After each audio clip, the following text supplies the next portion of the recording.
Hola Andrés, buenas tardes y muchísimas gracias por aceptar nuestra invitación.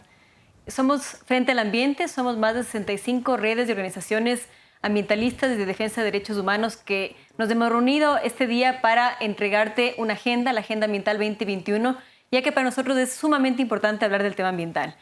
El tema ambiental, desgraciadamente, ha estado muy ausente de las conversaciones y del periodo electoral. Los candidatos, tanto en la primera vuelta como en la segunda, les hemos visto que han hablado poco del tema. No solo es culpa de ustedes, sino también de los medios de comunicación que han planteado muy poco las preguntas ambientales y que creemos que es un tema que ocupa una gran parte de la población y que a muchos nos interesa saber cuáles son sus propuestas sobre el tema ambiental.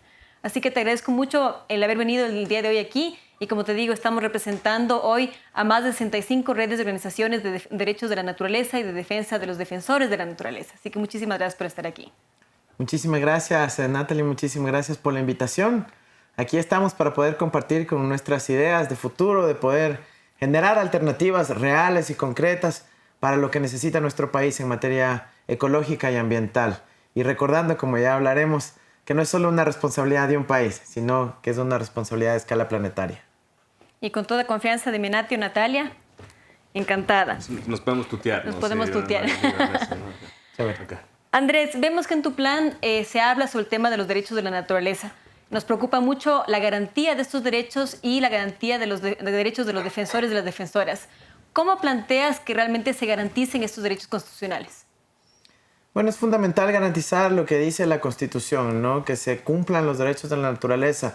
Para eso tenemos que desarrollar una institucionalidad que realmente haga que esto se pueda cumplir en la praxis, para que no sea una o dos acciones judiciales que marquen precedente, sino que desarrollemos la institucionalidad. Y para proteger a los defensores, a los activistas, a los defensores de derechos humanos asociados a la naturaleza y al ambiente, es fundamental implementar los compromisos que ya asumió el país en materia del Acuerdo de Escazú.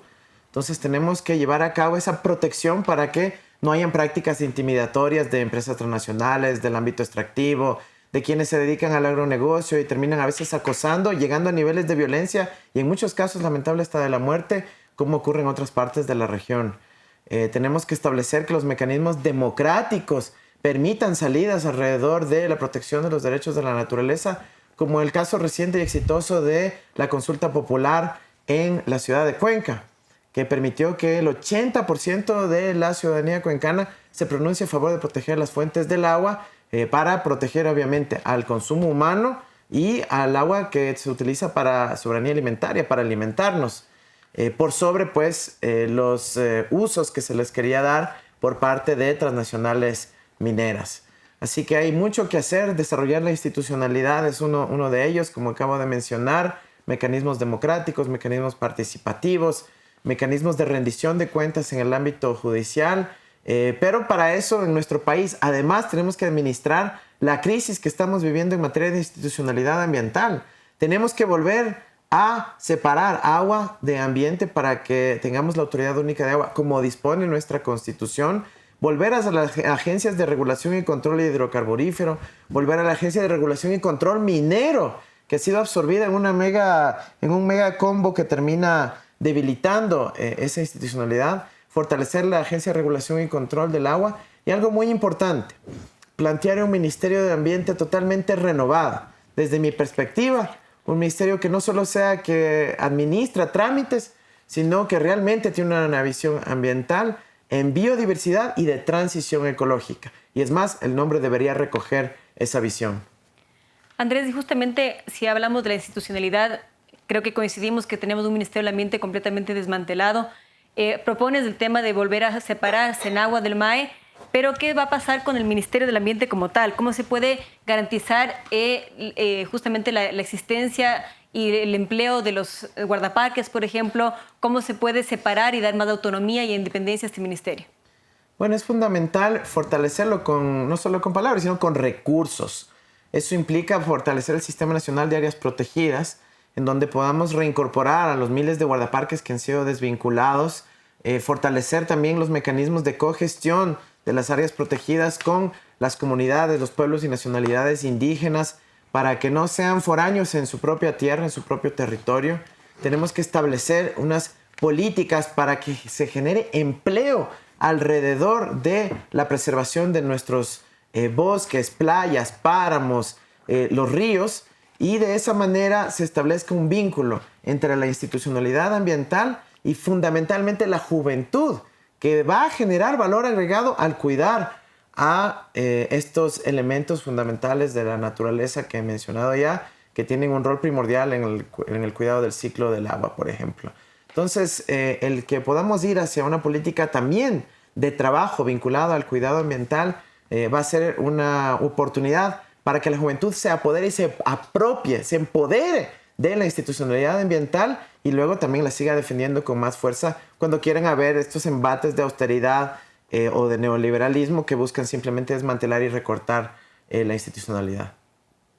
Gracias, Andrés. Yo tengo una pregunta más difícil, ¿ya? O sea, son algunas, pero las primeras ahí las son vamos fáciles. desmenuzando, dale. Pero estas son rápidas, ya estas son sí o no. Vamos a ser súper rápido. Ok, la primera. La fanesca, ¿sí o no? Sí. Sí, ok. ¿Con bacalao? También. También. ¿El encebollado con canguil, sí o no? Prefiero con chifle. Con chifle, ok, perfecto. ¿Sí o no? ¿Estás dispuesto a condenar la persecución de activistas ambientales que hubo durante el gobierno de Correa, sí o no? Sí. ¿Sí? Sí. Ya. Me gusta la rapidez de esa fusión. Esta dinámica no falla. Pero con eso algo que ha pasado no solamente con Correa, sino con gobiernos anteriores, es que se han pasado por encima la consulta previa a comunidades en áreas de explotación de recursos, ¿no es cierto? Y obviamente no es solo Correa, pero es una tendencia ya, es casi el estilo ecuatoriano. ¿Va a cambiar eso contigo? ¿Podemos esperar que que se tome en serio la consulta previa y que se tome en serio los derechos de las comunidades que viven cerca de áreas? Sí, absolutamente. Mira, tenemos una consulta previa que está dispuesta constitucionalmente. Cuando yo asumo el cargo el 24 de mayo, no solo que estoy obligado a cumplir la Constitución, sino que juro hacerla cumplir. Y eso significa, en este caso, también la consulta previa. Ahora, si es un problema que está viviendo toda América Latina, esta persecución a activistas, a líderes en materia ambiental. Hemos visto casos terribles en nuestra vecina Colombia, en los países centroamericanos. Así que lamentablemente no es un hecho aislado lo que ha ocurrido en el Ecuador. Por eso tenemos que encontrar instituciones latinoamericanas y globales para poder luchar en contra de este tipo de prácticas. Por eso yo creo y es fundamental que en nuestra política exterior, en la Cancillería, así como vamos a impulsar la integración latinoamericana, con la misma fuerza vamos a poner en el centro de nuestra política exterior la justicia ecológica internacional, para poder cambiar las relaciones de poder a nivel mundial, para que no sean unas pocas transnacionales quienes tienen impunidad en su administración del negocio y terminan explotando a la naturaleza, a las comunidades y a los territorios. Entonces sí hay que hacer cambios a nivel internacional y por eso le vamos a dar mucha fuerza en política exterior a los temas de justicia ecológica. Con los pueblos no contactados también, ¿no? Los derechos de los pueblos. Evidentemente, y ahí, por ejemplo, tenemos que esperar aún más desarrollo normativo, porque obviamente se generan contradicciones, ¿no? Proteger derechos de quien no ha sido contactado implica, digamos, un desarrollo científico, sociológico, antropológico y de desarrollo jurídico que implica empezar a romper algunas barreras del pensamiento, pero sí. Ahí, por ejemplo, el Ecuador también tiene algunas deudas y tenemos que aplicar lo que ordena la Constitución y la ley, cumplir con las decisiones de la justicia nacional e internacional. Y porque fuiste súper rápido al decir sí. O sea, cuando están juntos, cuando están reunidos, no es como incómodo, como, oye, Rafael, sí toca condenar eso cuando me toca a mí, o si me toca a mí. De ley es un poco incómodo, de ley es así como con el tío cristiano en la cena que dice cosas así súper prejuiciadas y te toca como que retarle. Sí, ¿no? es normal. Hay un montón de temas donde tenemos diferencias, ¿no? Porque somos dos personas diferentes. Yo vengo de otra generación, de otros antecedentes, de otros valores, de, digamos, una serie de cosas que nos distinguen. Pero también tenemos muchos puntos en común en donde podemos lograr acuerdos. Pero es normal. Nosotros estamos acá y yo estoy acá porque represento justamente a esa renovación generacional que tiene valores más actualizados con las prioridades de la juventud ecuatoriana, más sintonizado con las necesidades del siglo XXI y evidentemente el ambiente, el poder entender la relación armónica entre la naturaleza, los seres humanos, la sociedad, la dinámica planetaria que esto implica, pues sí está integrada en mi forma de ver y pensar, ¿no? Y no de ahora, ¿no? Desde hace mucho. Pero sí ha habido comidas incómodas en eso, así como estos dos están debatiendo. En muchos temas ha habido comidas incómodas, pero tenemos igual una gran relación que se da por esta, digamos, somos coidearios, somos compañeros, pertenecemos a un gran proyecto político que, por cierto, tiene abiertas sus puertas para poder lograr incorporar estas nuevas corrientes que cada vez hacen más visibles en el siglo XXI y que tenemos la responsabilidad de actualizarnos y de poder realmente representar a la mayoría del pueblo ecuatoriano. Andrés, vivimos hoy por hoy una crisis climática sin precedentes. El Ecuador, pese a que no es el país que más contamina, es uno de los países más perjudicados por el cambio climático. ¿Qué piensa hacer tu gobierno sobre el tema del cambio climático? ¿Cómo enfrentar la lucha contra el cambio climático, que es tan importante y que se suma ahora a una pandemia también de origen zoonótico que justamente revela esta relación tan poco armónica que tenemos con la naturaleza, la destrucción de los ecosistemas, de nuestra biodiversidad? ¿Qué piensas hacer en temas de cambio climático? Es súper importante lo que mencionas, ¿no? Poca gente realmente analiza la causa fundamental de la pandemia, que fue lo que acabas de mencionar. Y eso es el reflejo de pues, las grandes alteraciones que están sufriendo nuestros ecosistemas por cambio climático, pero también por las prácticas depredadoras de los bosques primarios, de los ambientes y los ecosistemas naturales de muchas de las especies en el planeta. Mira, nosotros tenemos que transversalizar la lucha en contra del cambio climático en toda la política pública. Eso es fundamental. Uno de los elementos primordiales, insisto, y voy a repetir y volver mucho a esto, es la justicia ecológica internacional. Porque tenemos que partir de, como dicen en inglés, ¿no? El big picture. Y es el hecho de que hay responsabilidades a nivel planetario que no necesariamente recaen principalmente en los países del sur, sino en los del norte o quienes han tenido procesos de industrialización acelerada. Ellos tienen que reducir las emisiones, tienen que descarbonizar su economía y además proveer apoyo y asistencia a los países del sur mediante transferencia de tecnología para poder usar tecnologías limpias cuando ya están disponibles y no tener que esperar 20, 30 años para poder acceder a las mismas. Tenemos que también implementar, ahí sí, nuestra parte como ecuatorianos, descarbonizar nuestra propia economía, pasando, por ejemplo, en el transporte, pasando hacia el transporte eléctrico. Nosotros vamos a tener un programa que va a durar entre 8 y 12 años para poder ir sustituyendo el parque automotor ecuatoriano, comenzando por el transporte pesado, para no usar combustibles fósiles que además son importados y utilizar energías renovables hechas y desarrolladas en nuestro país. Vamos a ir sustituyendo también poco a poco la demanda de electricidad en los hogares. El proyecto de cocinas de gas tiene que ir reemplazándose por cocinas de inducción, también de forma paulatina y con el tiempo.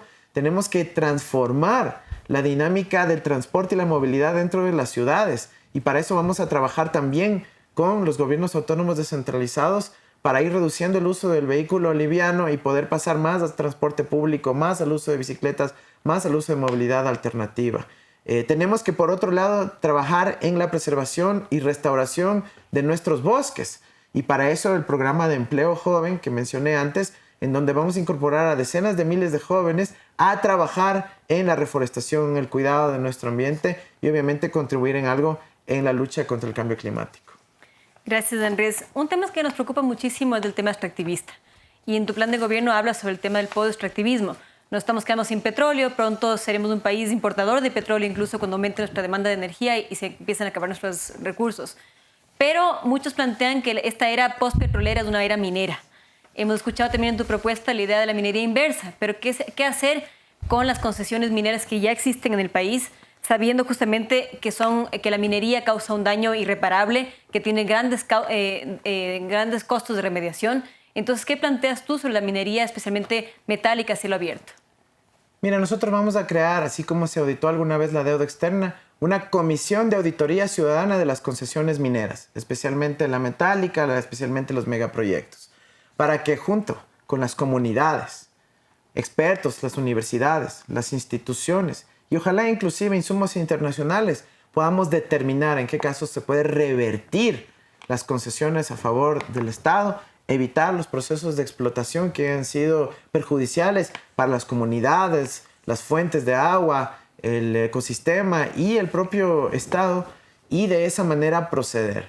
Nosotros tenemos que analizar si se ha violado la ley de minería, el Código Orgánico Ambiental, si se ha violado la ley de agua, si se ha violado los propios contratos de concesión de muchos de los proyectos y las licencias y planes de manejo ambiental que fueron expedidos en su momento.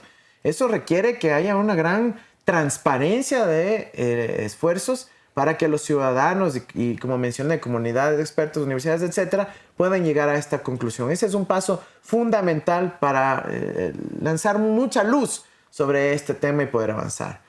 En el caso de la consulta popular de Cuenca, insisto, no solo que respetaré, sino que haré respetar la decisión del pueblo cuencano, aunque nos cuesten juicios y arbitrajes internacionales de transnacionales mineras que quieran pues continuar en el proceso de explotación. Tenemos que unirnos como país para enfrentar esas fuerzas del capital transnacional que tienen apalancado en el Banco Mundial, en el CIAD y la posibilidad de enjuiciar a un país por haber tomado una decisión soberana en materia ambiental. Lo vamos a hacer y vamos a enfrentar con fuerza ese tipo de acosos a nivel internacional que pueden venir y que han, de hecho ya anunciado que se vendrán. Pero aquí también tenemos que avanzar hacia la economía post-extractivista con algunos otros principios. Una economía circular, lo que quiere decir que tenemos que reducir al máximo los desechos e incluso el concepto de desecho para que todo lo que no se use en un proceso productivo se pueda utilizar en otro. Y estamos hablando ahí desde desechos orgánicos, estamos hablando ahí desde el uso mismo de los minerales, el reciclaje que tenemos que impulsar agresivamente en las ciudades y tenemos que aprovechar incluso cada gota de agua que no se desperdicie y que no seamos, no tengamos un comportamiento que simplemente desecha nuestras oportunidades de poder cuidar a las siguientes generaciones. Así que hay mucho trabajo por hacer para poder salir de esta economía extractiva. Cualquier plan viable no puede ser de 1, 2 o 4 años, sino que tienen que tener un marco de tiempo de 20, 25, 30 años y a eso vamos a estar abocados porque tenemos visión de futuro y no planteamos ideas caducas ya del siglo XX. Andrés, y hablando de las consultas populares, tenemos a los compañeros de pacto que van más de 103 días, por ejemplo, resistiendo a la minería. Te has pronunciado sobre el tema, pero se han entregado ya 12 concesiones mineras en el noroccidente. ¿Piensas revertir estas concesiones y apoyar la consulta popular en pacto? Sí, yo voy a apoyar la consulta popular en pacto. Estamos hablando de un ecosistema como el Chocó andino muy frágil, con una gran biodiversidad, y tenemos que más bien encontrar alternativas viables para darle un uso racional a la biodiversidad, ya que el protocolo de Nagoya se hizo famoso. Ahí también tenemos que encontrar alternativas para que pues, también genere renta e ingresos para las comunidades y la sociedad en su conjunto. Pero ese es un compromiso que he manifestado y lo he dicho abiertamente. Y es importante que la ciudadanía, la gente, se apropie de estas luchas, ¿no? De poder democratizar este tipo de discusiones y que no se queden pues, aisladas exclusivamente en el territorio. Y hablando sobre extractivismo y también sobre las propuestas y alternativas, se comprobó que hubo un fraude con respecto al tema de la consulta de los Días Unidos. ¿Se piensa en tu gobierno revertir aquellos derechos que fueron violentados por todas las personas que firmaron a favor de esa consulta? Mira, lamentablemente ese tema no va a estar dentro de la competencia de la función ejecutiva. Lo que ocurrió por parte del CNE ya ha tenido un trámite en el TCE, en el sistema constitucional y ha vuelto al CNE y otra vez se van dando vueltas. Es una función independiente del Estado, pero yo creo que más que reparar los derechos de las personas que promovieron la consulta, ahorita hay que enfocarnos en el Yasuní, en tratar de evitar mayor daño al Parque Nacional, de garantizar que no se esté entrando en la zona intangible y obviamente más bien de reparar y garantizar una remediación anticipadamente mediante una vigilancia ciudadana y mucha participación social. ¿Y del resto de pozos petroleros? Bueno, hay una serie de pozos que han venido operando durante 40 años en nuestro país. Muchos que han sufrido rupturas, por ejemplo, en el oleoducto o en el proceso de reinyección del agua, terminan contaminando a las fuentes de agua de las comunidades. Todo eso tenemos que ir a un programa agresivo de remediación. Y eso implicará un fuerte presupuesto por parte del Estado. Y luego también tenemos que trabajar en que en futuros proyectos la remediación esté contemplada como un contingente en la misma contabilidad de los proyectos antes de que comiencen, para ahí definir si realmente van a ser viables o no. Entonces hay mucho que hacer también y se puede avanzar. Y con eso yo me acuerdo mucho cuando se decidió ya dejar atrás el plan Yasuní-TT, que había algo que se repetía mucho y que a mí me ha dejado como, chuta, ¿qué pasó? Que era, en 7 años saldremos de la pobreza. Nos vamos a meter ahí y no se preocupen que en 7 años... ¿Qué pasó? Tú eres economista. A mí me gustaría saber cómo con todo lo que se prometió para justificar la intervención en el Yasuní-TT, digamos que las cosas siguen... Yo ya me esperaba como un metro hasta Tulcán, pero nada, un tren playero, todo eso, nada. ¿Qué ha pasado? ¿Qué pasó con todas esas promesas que se hicieron para justificar la intervención del ITT? Bueno, la erradicación de la pobreza es mucho más difícil que simplemente explotar o no un campo o un bloque petrolero, ¿no? Yo creo que ahí tenemos que hacer un ejercicio de sinceramiento y decir si realmente el petróleo, el valor de cambio del petróleo, es decir, cuántos dólares puedes obtener por lo que salga de ahí, podrá realmente erradicar la pobreza, o si más bien tenemos que pensar en proyectos de desarrollo sostenible en donde se incorporen a las comunidades, se transfiera conocimiento, tecnología, haya una formación de largo plazo para que la gente pueda por sus propios medios y aprovechando, sí, la biodiversidad, el biocomercio, las oportunidades de generar ingresos a partir de la riqueza que también nos da la naturaleza, pero de forma sostenible, se puede más bien encontrar soluciones para la pobreza. Yo creo que eso correspondió a un cálculo realizado en un momento de forma ahistórica y ahora tenemos que sincerarnos en ese aspecto. Sí, fue un cálculo... Bien, me gusta que se acepte que hubo un cálculo ahí medio histórico. Me gusta el término ahistórico. Pero tengo otra pregunta. Esta es otra rápida. ¿Okay? A ver. Creo que el mundo está dividido entre gente que prefiere el coyote y gente que prefiere el correcaminos. ¿Coyote o correcaminos? Correcaminos. El correcaminos. Todo el mundo juzga el correcaminos, ¿no? Pobrecito. El man está corriendo por su vida y la gente está así como... ¿Qué onda con el correcaminos? Porque le sorprende al coyote. Porque es creativo, no es creativo con el coyote. Entre 5 minutitos más de sueño y despertarte para el desayuno, ¿qué prefieres? Desayuno, man. ¿El desayuno? Tú sí no te convencen los 5 minutitos más. No, sí me tientan, pero la alimentación es fundamental, pues hay que tener energía durante el día. Transgénicos y soberanía alimentaria. Soberanía alimentaria. Soberanía cómo? alimentaria. Yo hice cuando estuve en la Secretaría de Planificación un gran estudio sobre el tema de los transgénicos. Más allá de los elementos que se pueden o no decir respecto a la salud, la principal preocupación es sobre el modelo de dependencia en materia de propiedad intelectual. Esa dependencia de que solo ciertas semillas pueden funcionar con cierto agroquímico y luego genera básicamente la muerte de la creatividad, del intercambio, del patrimonio agrobiodiverso que tiene nuestro país y tenemos que preservar ese patrimonio. Entonces, yo prefiero la soberanía alimentaria y tenemos que hacer políticas inteligentes en ese sentido para poder potenciar nuestra capacidad productiva. La prioridad es que nosotros mismos nos alimentemos, pero eso no significa descartar que pues, hay obviamente productos de agroexportación que tiene el país y que le seguirán dando de comer en términos de divisa durante las próximas décadas quizás. Perfecto, pero sí podemos confiar en que el gobierno garantizará políticas que promuevan la soberanía alimentaria. Claro, es un objetivo constitucional, artículo 278 de la Constitución. Está escrito, insisto, el 24 de mayo yo respetaré y haré respetar la Constitución de la República. Y la soberanía alimentaria es un objetivo de Estado según la Constitución. Lo que pasa es que con los objetivos constitucionales, yo siento que son un poco como las promesas que uno hace cuando está enamorado. Es como que dicen muchas cosas y luego el tema es, bueno, ¿se cumplieron o no?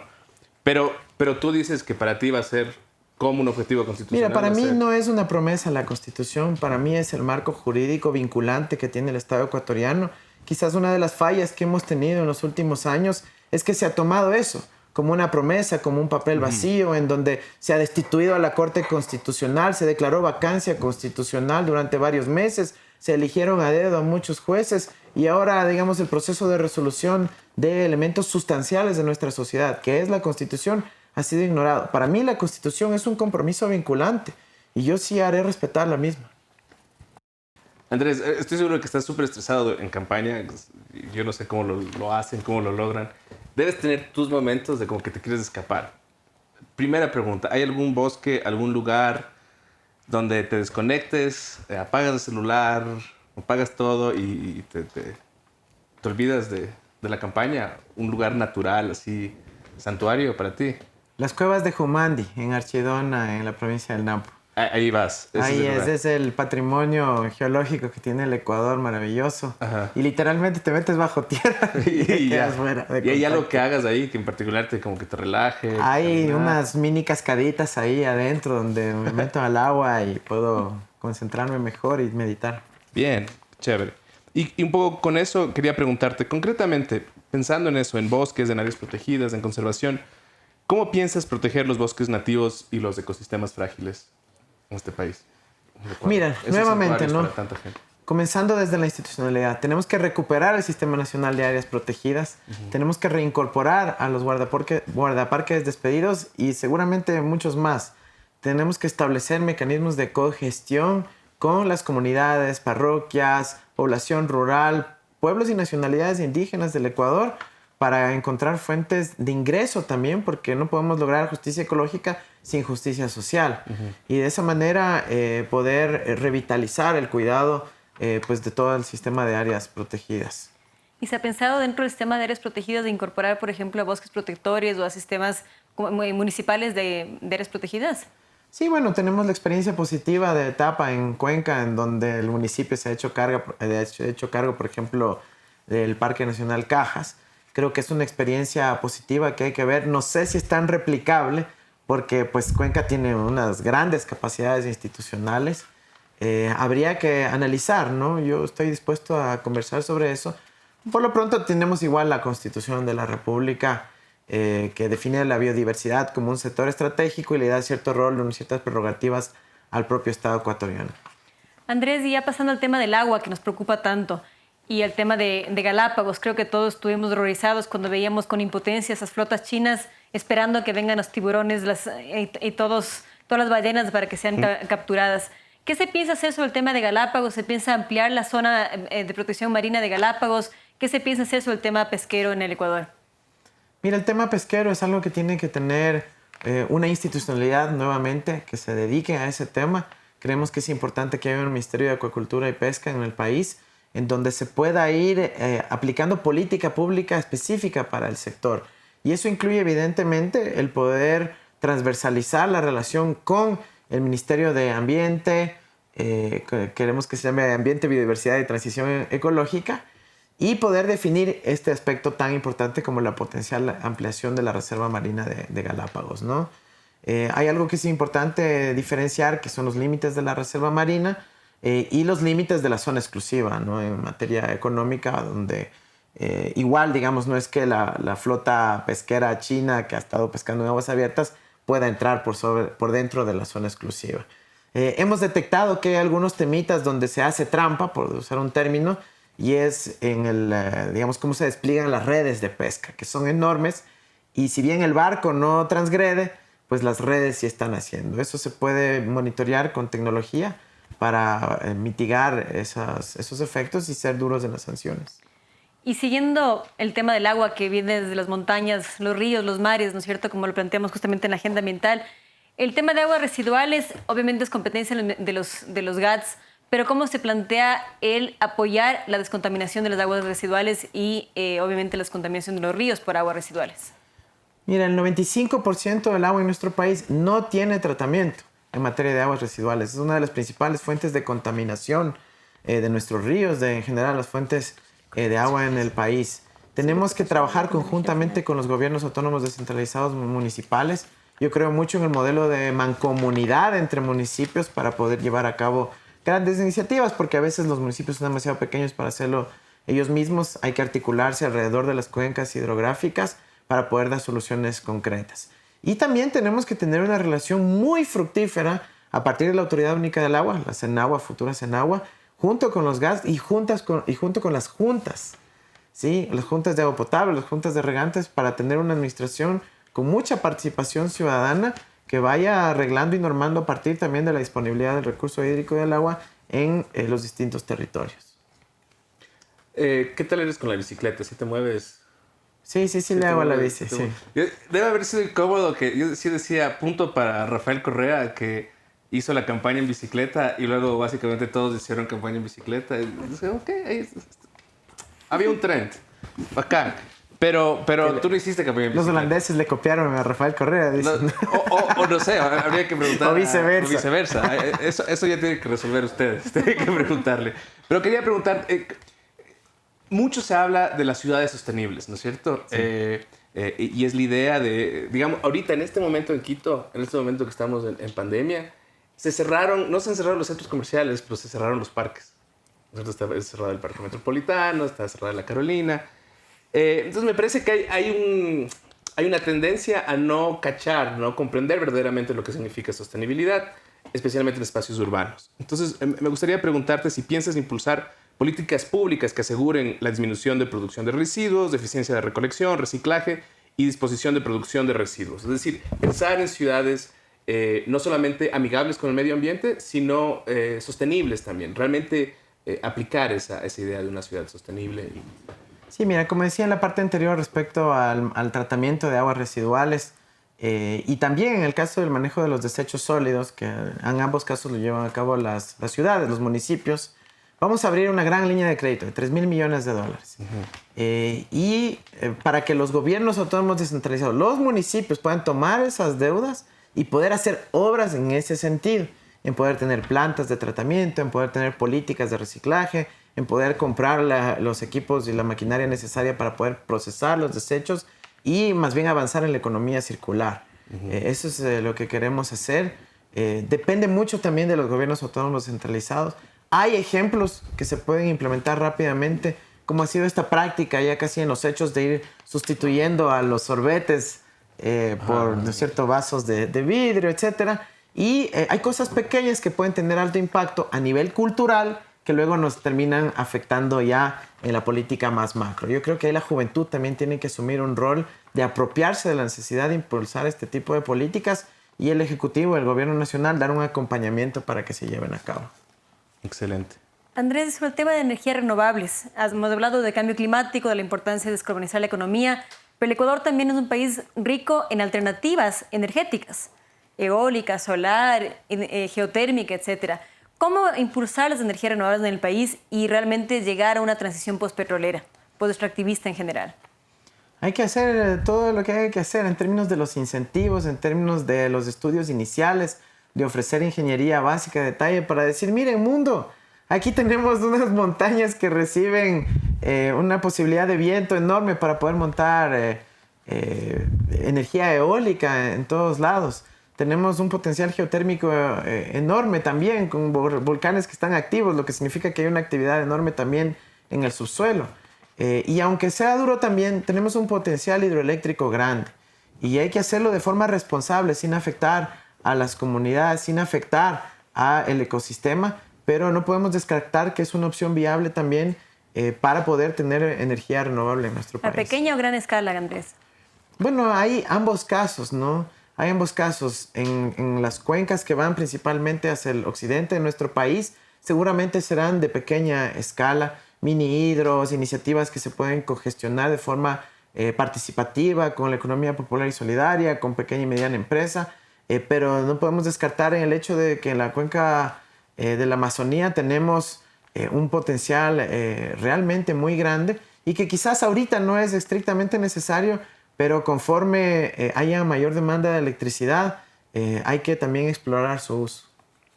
Y con respecto al tema mismo de energías renovables, estamos ahora, por ejemplo, metidos en temas de cambio climático, en algunos casos de los mecheros. Tenemos mecheros quemándose en la Amazonía todos los días que podrían ser una fuente de energías renovables. ¿Se ha planteado utilizar estos mecheros dentro de tu gobierno? Absolutamente, absolutamente. Ahí hay una gran oportunidad de poder reemplazar mecheros por más bien generar electricidad que sirva para el propio sector energético y para el sistema interconectado. Tenemos que construir también una ampliación de nuestro sistema de transmisión eléctrica para poder llegar a muchas industrias, por ejemplo el sector de acuacultura, que utiliza combustible fósil en vez de usar electricidad. Entonces hay muchas oportunidades para poder mejorar la eficiencia energética de nuestro país, reducir importaciones de combustibles, emitir, digamos, que haya menos emisiones de dióxido de carbono y otros gases de efecto invernadero y realmente lograr nuestra pequeña, insisto, contribución en escala planetaria a la lucha contra el cambio climático. Pero por eso también es más importante que nos vayamos adaptando, que vayamos construyendo un sistema resiliente al cambio climático, ¿no es cierto? Tenemos que hacer cambios a nivel principalmente de nuestra zona costera, a nivel de las Islas Galápagos, porque lamentablemente el cambio climático parece que no lo vamos a poder detener como humanidad y va a tener afectaciones serias en términos de nuestra biodiversidad, en términos de nuestros ecosistemas, en términos del nivel del mar y tenemos que estar preparados para ello. Por eso hay que actualizar nuestro sistema de gestión de riesgos, el que antes se llamaba de defensa civil hace más de una década, para que entre los riesgos se contemple el de adaptación al cambio climático. ¿Y dentro de alternativas del extractivismo se ha planteado el tema de la bioeconomía, por ejemplo? Por supuesto, es un pilar fundamental de nuestra propuesta.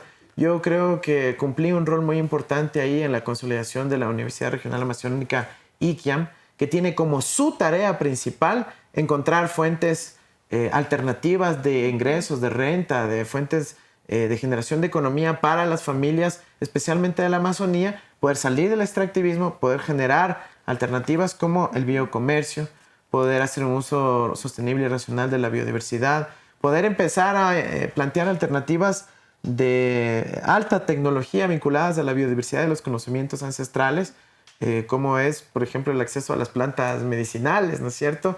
Y que pues no solo sea una farmacéutica de afuera que viene disfrazada de turista, se lleve ese patrimonio biológico o genético del país, luego se convierte en una medicina exitosa afuera y acabe nada. Entonces tenemos que realmente administrar ese modelo de forma adecuada para que genere opciones viables para nuestros hermanos y hermanas, especialmente la Amazonía. Andrés, si tú encuentras, así la plena, si es súper honesto, tú estás en tu cuarto y encuentras una arañota, ¿le lanzas la chancleta o el zapato, el zapato de cuero?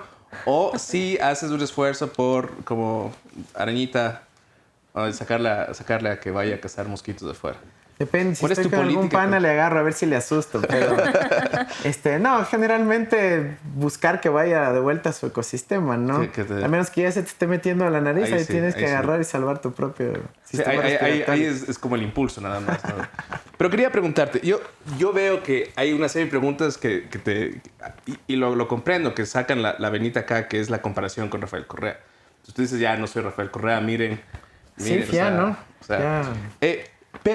Pero haces parte del movimiento, ¿no es cierto? Tú mismo dices, son coidearios. Entonces a mí sí me gustaría saber, por ejemplo, yo vi la reacción después de la entrevista que tuvieron en la que interactuaron tú y Antonella Calle. Uh-huh. Yo veía y monitoreaba la reacción en redes. Uh-huh. Y aunque tú no eres Rafael Correa, yo veía una campaña, no sé si organizada, yo no puedo asumir eso, pero veía una reacción, una ira parecida, no tuya, pero de mucha gente, ¿no es cierto? Con términos parecidos, los ecologistas infantiles, ahí están los Días Unidos, ahí están... entonces, lo que yo quería preguntarte es, ¿estás dispuesto, vas a trabajar con gente a quien por mucho tiempo se le llamó ecologista infantil?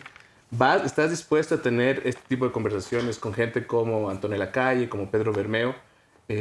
No solo condenar la persecución, sino escuchar sus ideas. Porque me parece que tú tienes un programa bacán. Es un programa muy que está organizado, que lo estás proponiendo. Pero me gusta un poco, el núcleo de la pregunta es, ¿vas a escucharles? Por supuesto, hay que escuchar a todos. Un elemento fundamental es que se necesita justicia ecológica y justicia social al mismo tiempo, y es algo que nos podemos poner de acuerdo todos, ¿no? Uh-huh. Evidentemente el país también tiene 17 millones de ecuatorianos, hay que encontrar soluciones. También tenemos ecosistemas frágiles, hay que encontrar soluciones. Y si en algo soy bueno es en encontrar soluciones. Uh-huh. Así que como así estamos conversando ahorita, podemos seguir conversando de aquí en adelante. Las puertas de Carondelet a partir del 24 de mayo estarán siempre abiertas. Yo no creo que la represión es la solución. No creo que deba haber criminalización de la protesta social. Creo que en algunos casos tenemos que reconocer nuestros errores, pedir perdón incluso a quienes han sido afectados por aquello, cuando existieron acciones arbitrarias por parte del Estado. Y acá tenemos un gran ejemplo en la Comisión de la Verdad, constituida por la Defensoría del Pueblo, que derivada de las acciones de las protestas de octubre del 2019, saca un reporte realmente crítico, preocupante, donde nos muestran serias violaciones a los derechos humanos, y hay que exigir que ya superemos esa política de odio y vamos a una de la conversación, de la construcción de alternativas con nuevos liderazgos que permitan incorporar a amplios sectores de la sociedad, recojan los nuevos principios y valores fundamentalmente de la juventud y llevarlos a cabo con mucha energía y mucha fuerza, porque no hay tiempo que perder. Andrés, y en ese sentido hay presos políticos, hay defensores que han sido ya condenados ¿Qué va a hacer tu gobierno con esta cantidad de presos políticos, especialmente quienes han defendido de la naturaleza y que ahora están siendo perseguidos? O quienes ya están en la O cárcel. quienes ya están en la cárcel. Mira, yo he dicho esto en reiteradas ocasiones. En lo posible tenemos que buscar que se garantice la inocencia de los compañeros que han estado realizando activismo en defensa de la naturaleza, en defensa de sus propios derechos colectivos, por ejemplo. En el caso de nuestros compañeros de los pueblos y nacionalidades indígenas del Ecuador, que por salir a protestar, por salir a defender su territorio, por salir a defender su estilo de vida, tiene que haber una amnistía. Si es que se llegan a condenar, a sentenciarlos, tiene que haber una amnistía porque es el momento de pasar a una nueva etapa en el Ecuador. Una etapa en donde la conversación, la suma de las ideas, de propuestas, de encontrar coincidencias entre las diferencias, debe ser el camino fundamental. No podemos olvidar que lamentablemente también somos parte de la herencia de un sistema de la División Internacional del Trabajo que pues, surge con el propio colonialismo y tenemos que encontrar alternativas domésticas e internacionales. Y es ahí donde puede haber un gran punto de coincidencia para sumar energías y poder plantear estos grandes cambios afuera que lamentablemente nos ponen en un rol periférico, dependiente y que muchas veces nos someten a tener que cumplir las agendas de poderes transnacionales. Andrés, y verdaderamente esperamos que se pueda continuar con este diálogo, con esta conversación, con la participación de la sociedad civil especialmente. Nosotros representamos a tantas organizaciones que buscamos que cumpliendo el Acuerdo Escazú participemos en la definición de la política pública ambiental. Te pongo un caso muy puntual, por ejemplo, uno de nuestros miembros que tenía un bosque maravilloso, que tenían alternativas justamente que podrían haber sido utilizadas para el tema de la bioeconomía y otras para la investigación, fue inundado por la empresa, por la hidroeléctrica Manduriaco, donde entiendo que estuviste involucrado. Creo que es importante que tengamos esta conversación. Yo no estaba involucrado en ningún inundamiento. En la firma del contrato para la empresa Manduriaco, para la hidroeléctrica. No, tampoco estaba involucrado en la firma del contrato de Manduriaco. Bueno, esa es la investigación que hicimos, pero en todo caso... No, yo formaba parte de la Secretaría de Planificación del Comité de Endeudamiento que definía las condiciones financieras para la deuda que tomaba el país. Eso no tiene que ver con el inundamiento, no tiene que ver con el contrato de la construcción de la hidroeléctrica, sino simplemente con la toma del préstamo.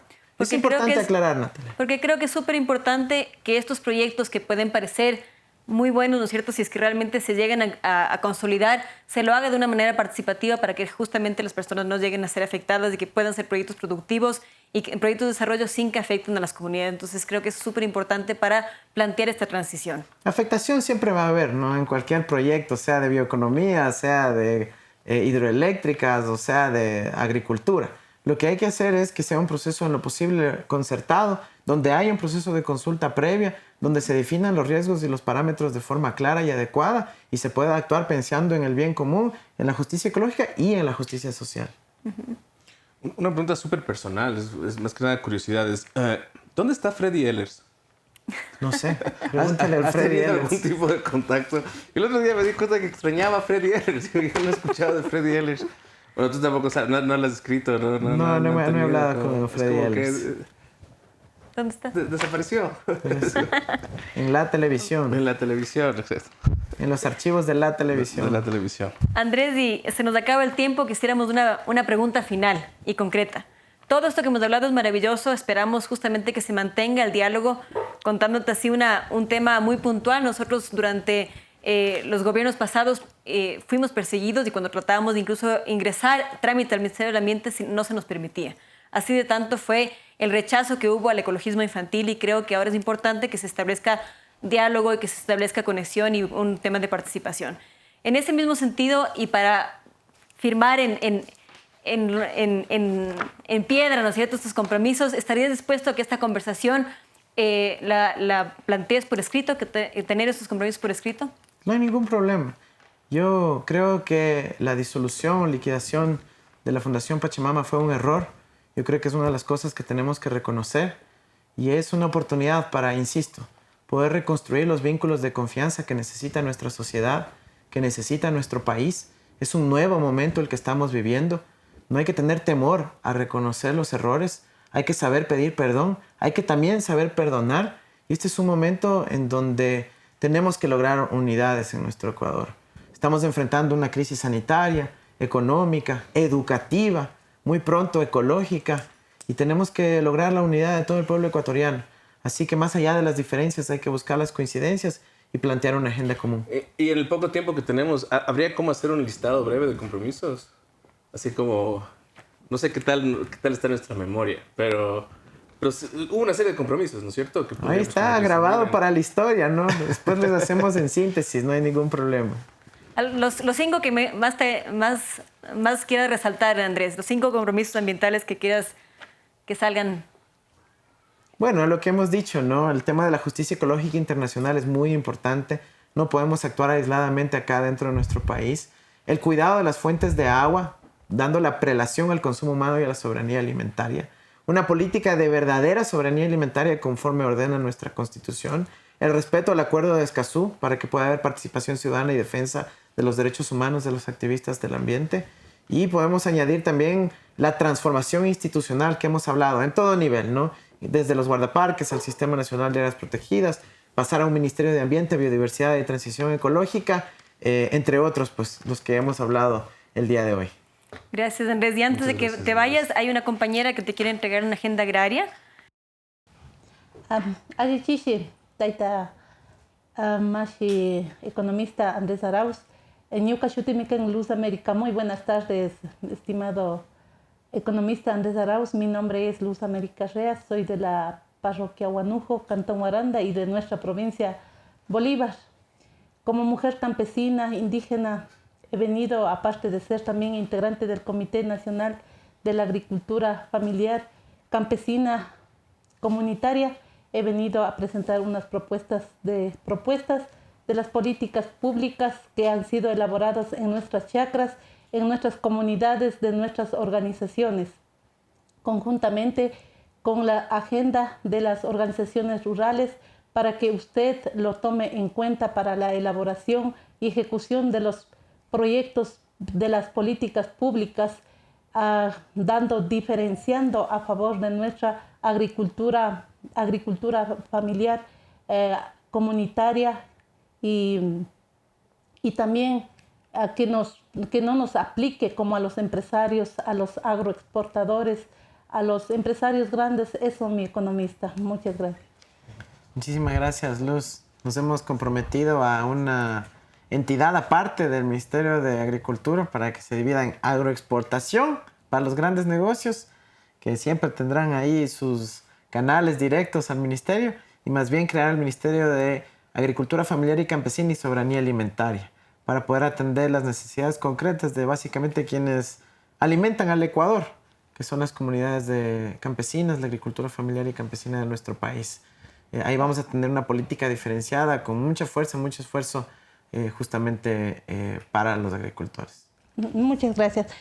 Una preguntita. En vista de la importancia de la producción de alimentos y su rol en la lucha contra el hambre, de la Asamblea de las Naciones Unidas recogió el clamor de las organizaciones rurales del planeta y declaró el diseño de la agricultura familiar desde 2019 al 2028. Por ello, está elaborando un plan de acción nacional PAN en los diferentes países. Con estos antecedentes, nos gustaría saber si usted, de llegar que seguro sí a la primera magistratura, sí impulsaría la elaboración y la participativa del Plan Nacional del Diseño de la Agricultura Familiar y su ejecución en los territorios con la participación de las comunidades y pueblos y nacionalidades y organizaciones campesinas de mujeres y jóvenes rurales.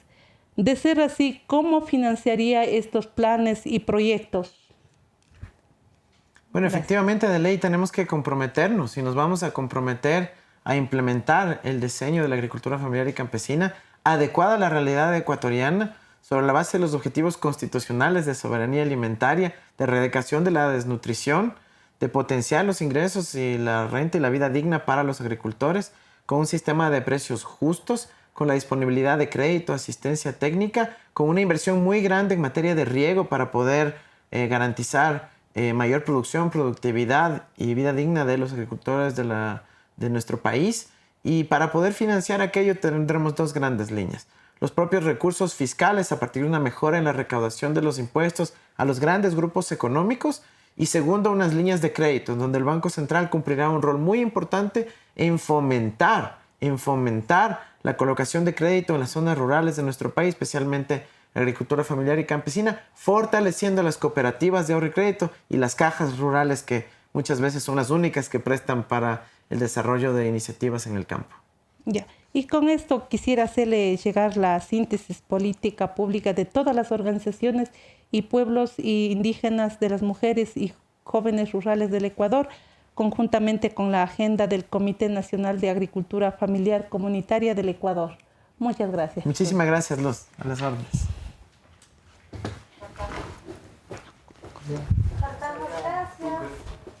Muchas gracias. Gracias, compañera.